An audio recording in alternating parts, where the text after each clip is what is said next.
Hello everyone. आज हम शुरू करने वाले क्वेश्चन नंबर 10 और ये आपका लास्ट क्वेश्चन होगा राइट फॉर दिस चैप्टर। और इसमें हम लेजर जो है वो हमारा कंप्लीट हो जाएगा। The following is the balance sheet of Om Jai right on 31 March 2018। They share profit and losses in ratio 3:2। ये आपका ओल्ड रेशियो है राइट। उसके बाद हम लोग नीचे आ जाते हैं डायरेक्टली। हमें न्यू रेशियो के लिए इनकमिंग पार्टनर का शेयर चाहिए। तो यहाँ पे आप देख सकते हैं एडजस्टमेंट नंबर 2 में उन्होंने कहा है he should bring 9,000 as capital for 1/4 share in future profit right. यानी इनकमिंग पार्टनर का शेयर क्या है 1/4 है। So working capital calculation of ratios में यहाँ पर ये लिखने के बाद हम क्या लिखते हैं ओल्ड रेशियो, यहाँ पर पार्टनर्स के नाम, और पहले हम लोग ओल्ड रेशियो लिख देते हैं दैट इज़ क्वेश्चन में दिया है 3:2 और 3 + 2 कितना होता है 5, तो 3/5 और 2/5 ये हमारे ओल्ड पार्टनर्स के लिए रेशियो है। ठीक है।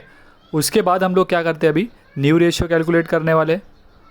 और इस न्यू रेशियो के लिए हमें क्या करना है यहाँ पर पहले बैलेंस रेशियो निकालना है। सो बैलेंस रेशियो का फॉर्मूला है 1 - share of new partner. So 1 - share of new partner कितना दिया था 1/4, तो वो कितना हो जाएगा इसे सॉल्व करने पर 3/4 आ जाएगा। बैलेंस रेशियो आने के बाद अब आप न्यू रेशियो का फॉर्मूला पुट कर सकते हैं जो कि है old ratio into balance ratio right. So new ratio का फॉर्मूला लिख दिया हमने ओल्ड रेशियो इंटू बैलेंस। अब यहाँ पर हम लोग तीनों पार्टनर्स का न्यू रेशियो कैलकुलेट करते हैं। देखिए सबसे पहले हम लोग ओम का कैलकुलेट करते हैं। तो ओम के इसमें ओल्ड रेशियो आपको पता है 3/5, बैलेंस रेशियो आपको निकाला है आपने 3/4। सो मल्टीप्लाई कीजिए 3/5 इंटू 3/4।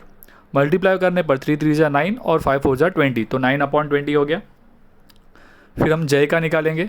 जय का ओल्ड दिया था 2/5, न्यू है 3/4 राइट। तो 2/5 इंटू 3/4, 2 × 3 = 6 देगा और 5 × 4 = 20, तो 6/20। एंड जो न्यू पार्टनर है उसके लिए आपको हमेशा मैं कहता हूँ क्या करना है आपको उसका जो शेयर दिया है वो लेना है। उसके लिए आप ये फॉर्मूला नहीं यूज़ करते ठीक है। तो उसका शेयर है 1/4, तो वो लिख दीजिए। और उसके बाद आपको चेक करना है कि बाकी दोनों का डिनोमिनेटर देखिए 20 है, तो 4 को क्या मल्टीप्लाई करें ताकि 20 होगा, तो ऊपर नीचे मुझे 5 से मल्टीप्लाई करना होगा राइट, तब जाके 20 होगा। सो 5 × 4 = नीचे 20 होगा और ऊपर 1 × 5 5 हो रहा है राइट। तो 5/20 आपका क्या हुआ जगदीश के लिए शेयर हुआ। ठीक है। तो इससे आपको न्यू रेशियो मिल गए तीनों के। न्यू रेशियो है आपका 9:6:5, तो यहाँ पर लिख देते हैं और यहाँ पर लिख देते हैं 9/20, 6/20 और 5/20। न्यू रेशियो हो जाने के बाद हमें कैलकुलेट करना है सैक्रिफाइसिंग रेशियो। तो सैक्रिफाइसिंग रेशियो का फॉर्मूला है old ratio minus new ratio. तो यहाँ पे पहले दो पार्टनर्स के लिए कैलकुलेट करना है आपको ओल्ड पार्टनर्स के लिए। सबसे पहले ओम का निकालेंगे। तो ओम का देखिए ओल्ड रेशियो भी है आपके पास, न्यू भी है। सो 3/5 - 9/20 राइट। अब इसे सॉल्व नहीं कर सकते तो आपको 5 को क्या करना पड़ेगा 20 लाने के लिए ऊपर नीचे 4 से मल्टीप्लाई करना होगा। सो 4 से मल्टीप्लाई करने पर 4 × 3 = 12 और 4 × 5 = 20, और ये वाला नंबर ऐसे का ऐसे ही रख रहे हैं। अब डिनोमिनेटर सेम होने के बाद हम लोग न्यूमरेटर्स को माइनस कर सकते हैं, तो ये हो जाएगा 3/20। उसके बाद वैसे ही आपको क्या करना है जय के लिए कैलकुलेट करना है राइट। तो जय के केस में देखो ओल्ड रेशियो कितना दिया है 2/5, न्यू कितना दिया है 6/20, तो 2/5 - 6/20 ओके। अभी अगेन 5 को आपको 20 लाना है तो ऊपर नीचे 4 से मल्टीप्लाई करें। सो ऊपर 4 से मल्टीप्लाई करने पर 8 हो जाएगा और नीचे 20 - 6/20। अब डिनोमिनेटर सेम हो गए तो अभी आप 8 और 6 को माइनस करेंगे तो 2/20 आपका क्या हो गया सैक्रिफाइसिंग रेशियो आ गया राइट। ओम और जय के लिए आपको खाली न्यूमरेटर्स लेने हैं। सो 3:2 जो है आपका क्या हो गया उन पार्टनर्स का सैक्रिफाइसिंग रेशियो। तो यहाँ पर लिख देते हैं हम लोग और 3 + 2 5 होगा। सो टोटल 3/5, सेकेंड पार्टनर के लिए 2/5। जगदीश के लिए सैक्रिफाइस रेशियो नहीं होगा। तो यहाँ पे हमारा रेशियो जो है राइट स्टेप क्या है कंप्लीट हो जाता है। अब इसके बाद हमें करना है transfer of balance sheet items, that is second step. But मैं आपको हमेशा कहता हूँ कि transfer of balance sheet items के पहले आप क्या करें एक बार बैलेंस शीट के सारे आइटम्स को क्या कर ले, बैलेंस शीट में कौन से आइटम से रिलेटेड एडजस्टमेंट है हम लोग पहले वो देखना है। तो इसीलिए हम लोग क्या कर रहे हैं पहले एडजस्टमेंट्स रीड कर लेते हैं। ठीक है, शुरू करते हैं एडजस्टमेंट्स रीड करना।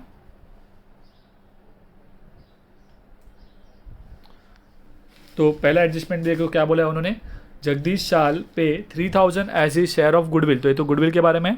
और आगे उन्होंने कहा है 50% of goodwill withdrawn by partner in cash. ठीक है। आगे उन्होंने से बाद वाले एडजस्टमेंट में कहा he should bring capital of 90,000। तो ये तो गुडविल और कैपिटल के बारे में इन्हें छोड़ देते हैं, आगे आ जाते हैं बिकॉज हमें खाली अभी ये देखना है कौन से एसेट्स के आइटम को इनर कॉलम में लिखना है उसके बारे में। ठीक है। अब आगे building is to be valued at 18,000, machinery and furniture to be reduced by 10%। यानी कि बिल्डिंग के बारे में एडजस्टमेंट है, मशीनरी और फर्नीचर को 10% कम करना है बोला। और फिर आगे कह रहे हैं वो प्रोविजन फॉर 5% ऑन डेटर्स है, यानी कि डेटर्स पे भी एडजस्टमेंट है। फिर फिफ्थ वाले में बोला है stock is to be taken over taken at a value of 15,000। Stock के बारे में भी है, मतलब सारे ही एसेट्स के बारे में एडजस्टमेंट है। तो मुझे सारे एसेट्स को कहाँ पर लिखना है, इनर कॉलम में लिखना है। और एक चीज़ अगर आप देखिए क्वेश्चन में, तो देखिए पहली बार ये एक ही क्वेश्चन ऐसा है जहाँ पर आपको क्या हो रहा है, कैपिटल और करंट दोनों दिया हुआ है। तो आपको याद रखना है कि हम लोग इस सम में पार्टनर्स कैपिटल नहीं बनाएंगे, क्या बनाएंगे, पार्टनर्स करंट अकाउंट बनाएंगे। और ये जो कैपिटल का अमाउंट है इसे हम लोग को डायरेक्टली क्या करना है, बैलेंस शीट में लिख देना है। तो आइए शुरू करते हैं, राइट। तो ये वाला पार्ट की वजह से ये क्वेश्चन थोड़ा सा अलग है, आप इसे ध्यान में रखिएगा ये क्वेश्चन को। ओके, तो अभी शुरू करते हैं transfer of balance sheet items. तो पहले हम हमारा फॉर्मेट बना लेते हैं, right. Profit and loss adjustment सब चीज़ें आ जाएंगी। पार्टनर्स करंट लिख रहे हैं यहाँ पर, कैश, गुडविल और यहाँ पर बैलेंस शीट, राइट। अंदर के सारे आइटम्स फिल कर देते हैं सब में। उसके बाद हम लोग क्या करते हैं, पोस्टिंग शुरू करते हैं। तो सबसे पहले आप लायबिलिटी में देख सकते हैं क्रेडिटर्स दिया है, तो क्रेडिटर्स लायबिलिटी में आएगा, राइट। नए बैलेंस शीट में इन आउटर कॉलम में लिख देते हैं, उसका कोई एडजस्टमेंट नहीं है ना। और कैपिटल के अमाउंट्स की बात करें तो जनरली हम लोग पार्टनर्स कैपिटल के क्रेडिट में लिखते हैं, बट इस सब में करंट अकाउंट भी दिया हुआ है, तो हमें यहाँ पे करंट लिखना है। कैपिटल के जो अमाउंट्स है वो डायरेक्टली बैलेंस शीट में लिखेंगे, ठीक है।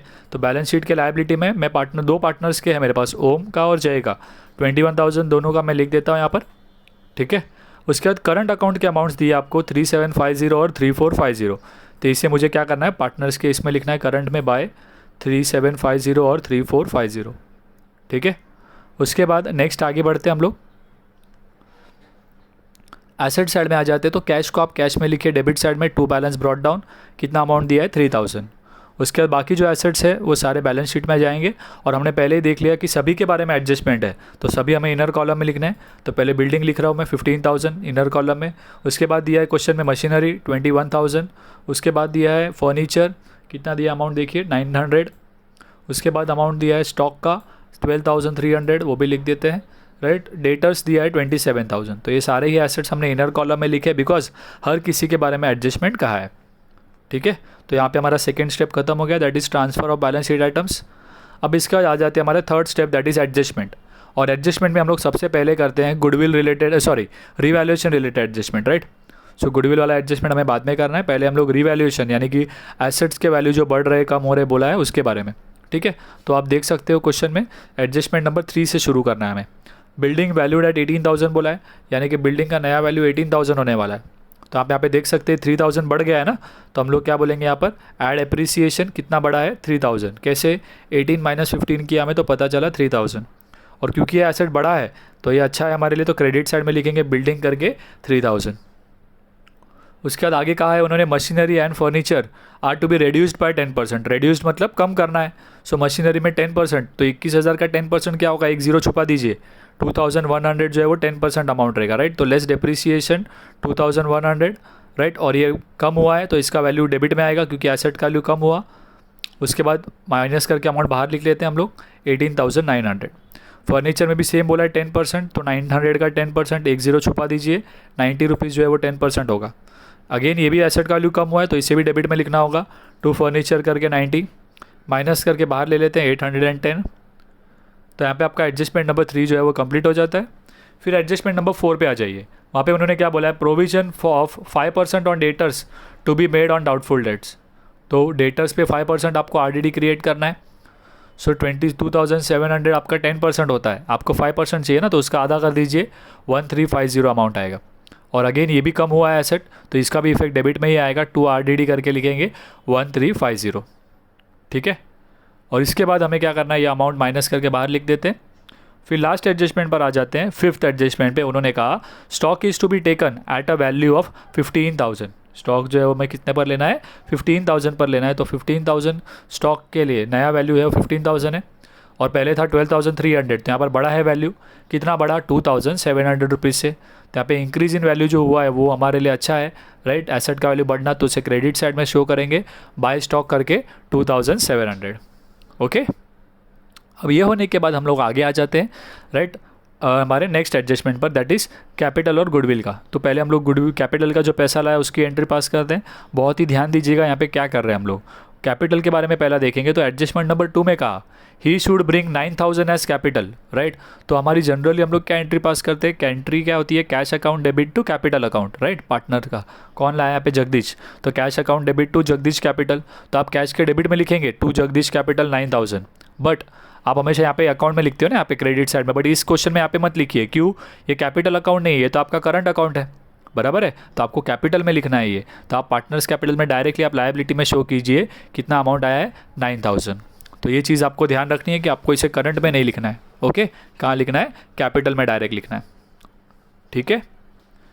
उसके बाद बाकी गुडविल के लिए हम लोग की सेम एंट्रीज है। तो यहाँ पे गुडविल के बारे में अगर बात करें तो इस क्वेश्चन में गुडविल कैश में आया है और ऊपर से इन्होंने क्या बोला है, गुडविल विड्रॉ भी हुआ है। तो ये फर्स्ट केस आपका ऐसा है जहाँ पर आपको क्या होने वाला है, केस नंबर 2 होगा आपका गुडविल की, गुडविल कैश में आया है और वो भी विड्रॉ भी होने वाला है। तो 3 एंट्रीज के हिसाब से आपको सोचना होगा।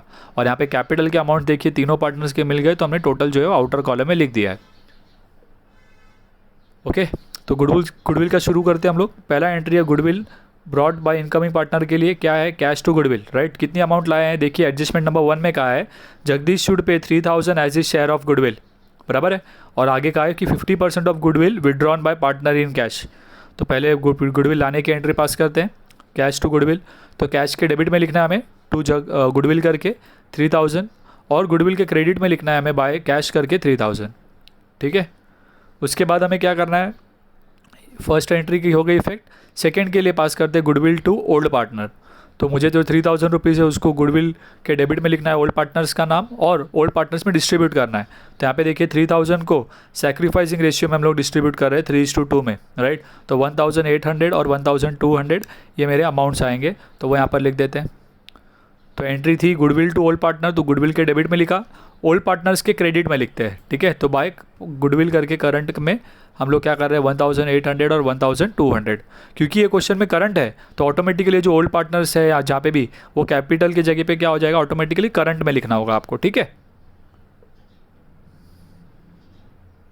अब इसके बाद थर्ड एंट्री देखिए नई है हमारे लिए, वो देखनी है हमें, दैट इज़ गुडविल जो है विड्रॉ हो रहा है उसके लिए, राइट। क्या है, ओल्ड पार्टनर टू कैश, बराबर है। तो ओल्ड पार्टनर्स के डेबिट में लिखना है हमें और कैश के क्रेडिट में लिखना है, बट पूरी अमाउंट जो है वो नहीं निकाल रहे वो, उन्होंने क्वेश्चन में क्या बोला है 50% अमाउंट निकाला है उन्होंने। तो 1,800 अगर ओम का था तो ओम 900 रुपीज़ निकालेगा, अगर 1,200 जय का है तो उसमें से 50% यानी कि 600 रुपीज़ वो विड्रॉ करने वाले हैं। तो हमारी जो एंट्री होने वाली है थर्ड, वो खाली 50% अमाउंट के लिए होने वाली है, ठीक है। तो हम लोग ओल्ड पार्टनर्स के डेबिट में लिखते हैं, तो यहाँ पे डेबिट में लिखता हूँ टू कैश, कितना आ जाएगा 900 और 600, समझाइए आपको। और इसका सेकंड इफेक्ट हमें कैश के क्रेडिट हुआ है ना, तो कैश के क्रेडिट में लिखना है, उन दोनों पार्टनर्स का नाम लिखकर ये दोनों अमाउंट्स यहाँ पर आ जाएंगे, ठीक है। तो यहाँ पे हमारा क्या हो गया, गुडविल का एडजस्टमेंट ये कंप्लीट हो गया है। तो ये पहली बार ऐसा हुआ है लेजर में कि गुडविल जो है वो विड्रॉ हुआ है। तो ये क्वेश्चन आपके लिए इंपॉर्टेंट रहेगा एक्चुअली, क्योंकि यहाँ पे देखिए बहुत सारी चीज़ें आपको नहीं हुई है यहाँ पे, ठीक है। और ये हो जाने के बाद हमारा एडजस्टमेंट जो है गुडविल का भी कंप्लीट हो जाता है। अब इसके बाद हमें क्या करना है, बस क्लोजिंग करना है। तो यहाँ पे capital adjust new profit sharing ratio ऐसा कुछ तो बोला ही नहीं है, तो हमें डायरेक्ट नॉर्मल तरीके से क्लोज करना है। सारे अकाउंट्स को क्लोज करेंगे 1 बाय 1। तो पहले हम लोग profit and loss adjustment total करते हैं। तो आप देख सकते हैं क्रेडिट साइड में ज़्यादा है 5,700, उसमें से मैं ये अमाउंट्स का टोटल निकाल कर माइनस करता हूँ तो मुझे यहाँ पर बैलेंस मिल जाएगा 2,160। ये हमारा रिवैल्यूएशन प्रॉफिट है जो कि मुझे पार्टनर्स में डिस्ट्रीब्यूट करना है। सो 2,160 को मैं 3:2 ओल्ड रेशियो में डिस्ट्रीब्यूट करूँगा तो वो अमाउंट हो जाएंगे 1,296 और 864। तो डेबिट साइड में लिख देते हैं टू पार्टनर्स कैपिटल, राइट। दोनों पार्टनर्स के नाम ओम और जय, और ये अमाउंट्स क्या कर देंगे हम लोग यहाँ पर लिख देंगे, ठीक है। और इसका सेकेंड इफेक्ट, ये अमाउंट जो कहाँ जाएगा, पार्टनर्स के करंट में। तो हम लोग नॉर्मली कैपिटल लिखते थे, राइट, बट ये क्वेश्चन में देखिए हमने करंट लिखा है, क्यों, हम पार्टनर्स करंट बना रहे हैं। तो यहाँ पे लिखेंगे by profit and loss adjustment आ जाएंगे ये दो अमाउंट्स 1,296 और 864, ठीक है। तो ये आपका profit and loss adjustment close हुआ। अब आप पार्टनर्स कैपिटल को क्लोज कीजिए और उसके बैलेंस को बैलेंस शीट में लिखेंगे, ठीक है। तो शुरू करते हैं। देखिए सबसे पहला आप ओम का टोटल करेंगे, तो ओम का देखिए क्रेडिट साइड में ज़्यादा है तो 6,846, उसमें से 900 माइनस करना है तो आपका यहाँ पे बैलेंस आ जाएगा 5,946। वैसे ही जय का टोटल करेंगे, क्रेडिट साइड का ज़्यादा है वापस तो 5,514, उसमें से आप 600 माइनस करेंगे तो आ जाएगा 4,914। और जगदीश का तो देखिए कोई अमाउंट्स ही नहीं है तो ये नील ही रहने दीजिए। तो यहाँ पे दो पार्टनर्स के बैलेंस आए हैं, राइट। और ये करंट अकाउंट है ना, तो हम लोग पार्टनर्स लायबिलिटी में जो है पार्टनर्स करंट करके लिखेंगे इन्हें, ठीक है। तो लायबिलिटी में हम लोग लिख देते हैं इन्हें पार्टनर्स करंट करके, राइट। दोनों पार्टनर्स के जो अमाउंट आए हैं 5,946 और 4,914, दोनों को ऐड करके आउटर कॉलम में लिख लेते हैं 10,860। ओके, अब इसके बाद हमें आगे क्या करना है, कैश और गुडविल को क्लोज करेंगे और बाकी एसेट्स में लेकर आएंगे उन्हें। तो यहाँ पे आप देख सकते हैं कैश में बात करें तो डेबिट साइड में ज़्यादा है, राइट। अमाउंट है 15,000, उसमें से मैं ये 1,500 माइनस करता हूँ तो बैलेंस आ जाएगा मुझे 13,500। ये बैलेंस मुझे एसेट में ले लेना है, तो कैश करके लिख देंगे 1,500। फिर रही बात गुडविल की, तो देखिए 3,000 और यहाँ पर भी 3,000 है, तो ये तो टैली हो जा रहा है, तो कोई बैलेंस नहीं है, तो कोई प्रॉब्लम नहीं। अब हमें क्या करना है, लास्ट में बैलेंस शीट टैली करना है। उसके पहले चेक करेंगे हम लोग कि सारे इनर कॉलम के अमाउंट्स को हमने आउटर कॉलम में लिख लिया है, बिकॉज कई बार ऐसा होता है कि आप माइनस करना भूल जाते हो, राइट। तो पहले आप चेक कर लीजिए फिर टोटल करना शुरू करें, ताकि आपका टाइम वेस्ट ना हो। ओके, अब ये होने के बाद हम लोग टोटल करेंगे तो हमारा बैलेंस शीट क्या होगा, टैली होना चाहिए, और अमाउंट होगी यहाँ पर 91,860। तो यहाँ पर हमारा ये क्वेश्चन कंप्लीट हो जाता है। तो आज का लेक्चर यहीं पर स्टॉप करेंगे, नेक्स्ट लेक्चर में मिलेंगे नए चैप्टर्स के साथ। Bye bye, take care.